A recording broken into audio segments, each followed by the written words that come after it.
NCP মনে হচ্ছিল অনেকটা বিএনপির সাথে বোধহয় জোট করেই ফেললো, সেখান থেকে আজকে আসলে এনসিপি শেষ পর্যন্ত আপনাদের সঙ্গেই গেল। প্রথম প্রশ্ন, কি করে এনসিপিকে আপনাদের সঙ্গে আনলেন অথবা তারা এলো? দ্বিতীয় প্রশ্ন, এই কর্নেল অলির কথা ব্যারিস্টার রুমিন ফারহানা বলছিলেন, আপনি শুনছিলেন যে তিনি আসলে বিএনপি কেন জামাতের সঙ্গে, সেই জন্য গোসা করে তিনি বিএনপি সঙ্গ ছেড়েছিলেন।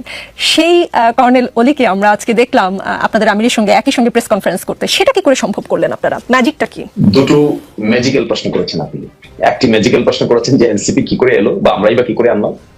তো এই পার্টে এজেন্ডার মিল হয়েছে, পারপাসের মিল হয়েছে, কর্মের মিল হয়েছে। That's why we are together. এটাকে অন্যভাবে দেখার কোনো স্কোপ এখানে নাই। এটা কেউ কারোর মধ্যে বিলীন হয়ে যায় নাই, কেউ কারো এজেন্ডা নিজে ধারণ করে নাই। কিন্তু ইলেকশনকে সামনে রেখে যে এজেন্ডা গুলো উপস্থাপন করা হচ্ছে, উইচ আর কমন এজেন্ডা, এই কমন এজেন্ডায় উই এগ্রিড।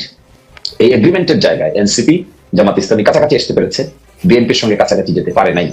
সেই জন্য বিএনপির সঙ্গে কথাবার্তা বলেও যেহেতু এজেন্ডায় মিলে নাই, পারপাসে মিলে নাই, ইমপ্লিমেন্টেশনে মিলে নাই, সেই জন্য it has come to close to আস।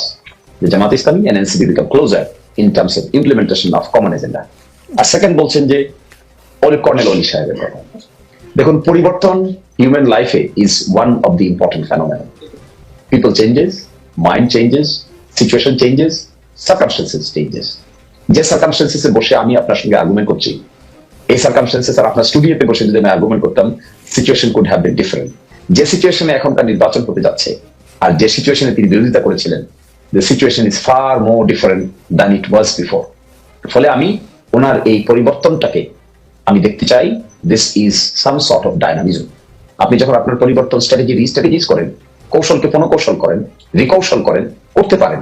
এটা যদি সাবজেক্ট টু মরালিটি হয়, সাবজেক্ট টু এমন কিছু না হয় যে ভায়োলেশন অফ ল, তাহলে changes of human mind is an ordinary course of business. এবং এটি হয়, এটি অতীত হয়েছে, বর্তমানেও হচ্ছে। আমরা এক্সপেক্ট করবো এটার মধ্যে স্টেবিলিটি থাকবে, এটার মধ্যে কমন ডিজাইন থাকবে, পারপাসিভ হবে, দেশকে প্রাধান্য দেওয়া হবে।